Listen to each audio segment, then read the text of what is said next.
Sono state 2 ore di chiacchierate, di domande, di considerazioni che ho messo sul tavolo all'inizio proprio avendo fatto questo mestiere per parecchi anni, augurandomi di farlo ancora. Sono per l'appunto un autodidatta e ho invitato tutti, avendone la possibilità,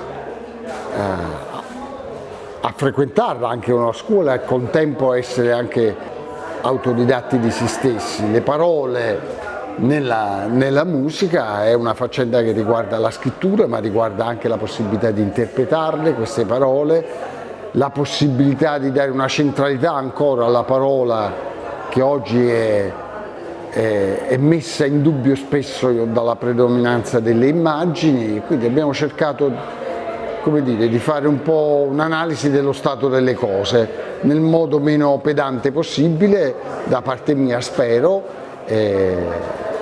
interessante e curioso per tutti.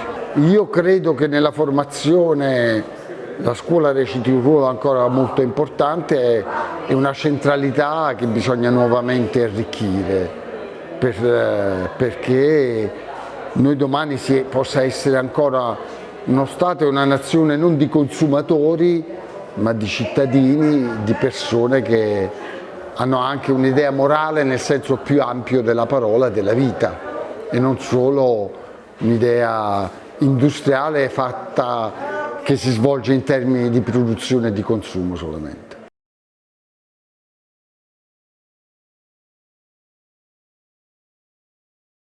Tempo più glorioso, il Boca è un viaggio che lo portò presto in Italia, era più di un santo, con Sancherano e il nuovo campione.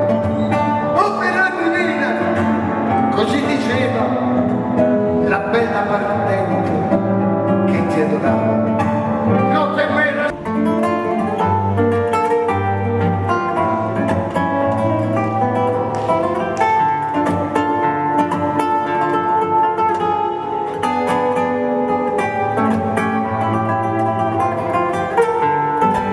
Da solo, con i miei compagni, con gli Da Santa Maria Greci, ho questa fortuna che è di pochi, e i sacerdoti però appartiene al Papa. Durante i giorni di grande caldo, la suora che intona i canti, che finalmente sta trovando la sua giusta collocazione nel mondo. Di solito lo abbiamo usato come uno slang per rendere questa